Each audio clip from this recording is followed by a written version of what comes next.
Ndaramukije umuntu wese yakunda kudukurikirana haba kuri YouTube, Facebook, akurikirana ibihaca ubutumwa dukunda kubashikiriza. Yesu nabahezagire cyane. Turamukanisha rino jambo ry'Imana ryo gufata ururimi. Niryo ngomba ko turamukanisha umuntu wese alimenye tugiyeko.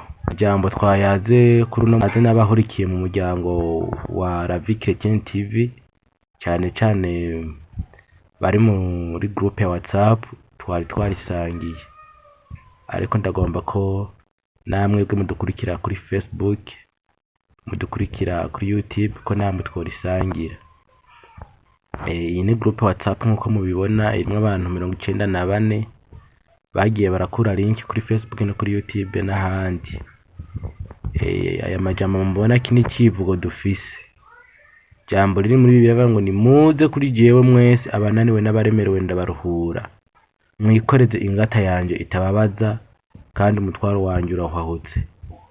Iri ni jambo Yesu yavuze, ariko arahamagara abarushe n'abaremerewe, abarushe mu buryo bw'ivyaha, abananijwe n'ivyaha, abananijwe n'amageragezwa, abananijwe n'imitwaro, abananijwe n'ingwara, abo bose Yesu arabahamagara kuri we arabaruhura. Kandi Yesu aratwipfuriza ubugingo butazoshira, aratwipfuriza ko azotujana mu ijuru. Rero nkuko mubibona, rivuga ubutumwa ryacu ryiswe la Vie Chrétienne, ubuzima bw'UMuKristo. Turagomba ko abantu bava mu buzima bwo kujakarira icaha, ariko bakamukira mu buzima bw'UMuKristo, tukaba abakristo. Intumwa za Yesu ziriko ziravuga ubutumwa, zaravuze ubutumwa kugeza ahantu b'Efeso bavuga ati by'ukuri aba bantu n'abakristo. None rero muratumiriwe gukizwa no kuva mu ngeso zanyu mbi, mu vyaha, no kubwira abandi ubutumwa bwiza, n'abandi bose muze batarava mu vyaha mubize murababwira ubutumwa kugira ngo nabo bakizwe. Yesu nabahezagire cyane. Reka rero dusangire ijambo ry'Imana na twagomba ko dusangira uyu munsi. Turarisanga muri Yakobo igice cya 3 ku murongo wa 2. Haravuga hati, kuko twese dutsitara muri byinshi. Umuntu wese adatsitara mu byo avuga aba ari umuntu atunganye rwose, ashobora no kuganza umubiri wiwe wose. Uyu murongo wa 2 turawusomye. Jambo ry'Imana ritubwiye ngo umuntu wese adatsitara mu byo avuga ngo aba ari umuntu ashobora no kuganza umubiri wiwe wose. Ngira ngo murabibona, ashobora no kuganza umubiri wiwe wose. Uwo n'umuntu ngo adatsitara mu byo avuga. Rero umuntu wese iyo bari mu byo avuga, mu masezerano muvuga, ibintu byose bisohoka biciye mu kanwa, mwiyubare. Kuko ijambo ry'Imana ritubwiye ngo kuko twese dutsitara muri byinshi. Umuntu wese adatsitara mu byo avuga aba ari umuntu atunganye rwose, ashobora no kuganza umubiri wiwe wose, ashobora kuganza umubiri wiwe wose. Ngira ngo murabibona.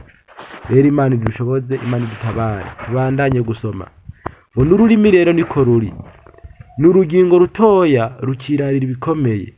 Raba ishamba naho ryoba rinini rite, ridomekwa n'akariro gake.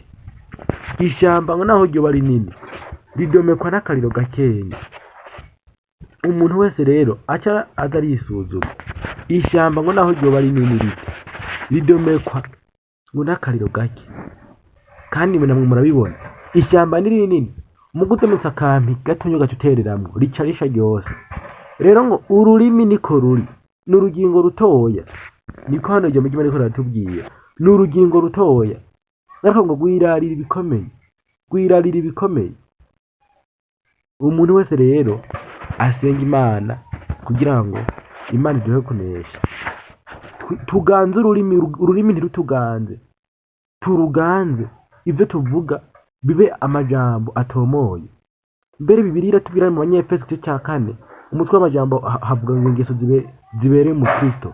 Bibiliya itubwira ngo tuvuge ijambo ryiza ryose ryo gukuza uwukwiye kuri bwirwa. Ni kuvuga ntitupfe ibyo tuvuze. Rero ngo ururimi n'umuriro n'ukuri. Ngira ngo muriko murabibona. Ururimi n'umuriro. N'umuriro ni kibi kingana n'isi.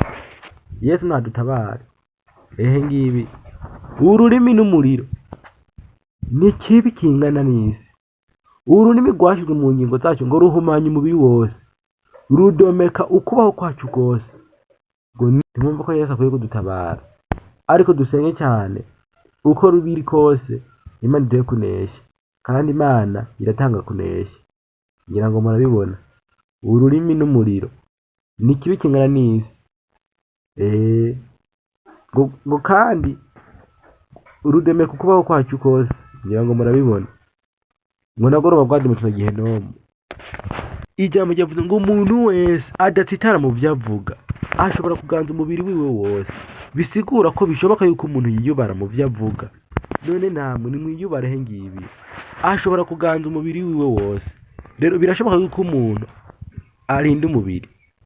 Rero he ngaha rero Kristo ubwo niko dushimisha umwami data wa twese, kandi niko tuvumisha abantu baremwe mu ishusho y'Imana. Ngo mu kanwa kamwe havamo umuhezagiro n'umuvumo. Bene data, ibyo ntibikwiye kumera bityo. Asurinye vrema. Bene data, ibyo ntibikwiye kumera bityo. Asurinye sa. Ibyo ntibikwiye kumera bityo. Ibi nivyo bidakwiye kumera bityo.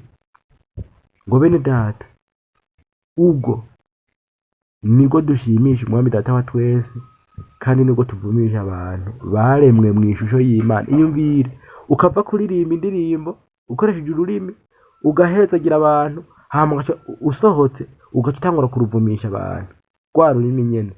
Ngo mu kanwa kamwe havamo umuhezagiro n'umugisha. Rero ijambo ry'Imana rivuga ngo bene data, ibyo ntibikwiye kumera bityo. Imana idutabare cyane. Nuko rero ndavuga nti mwihane, umuntu wese ave mu ngeso ziwe mbi, umuntu wese ave mu byaha byiwe, twihane dukunda Imana. Yesu nabahezagire. Ibisigaye rero umuntu wese naba ari we yisuzuma ko niwe yiyizi. Ryari ijambo ry'Imana dusangiye. Umwami Yesu Kristo nabahezagire cyane. Yesu nabaha umugisha.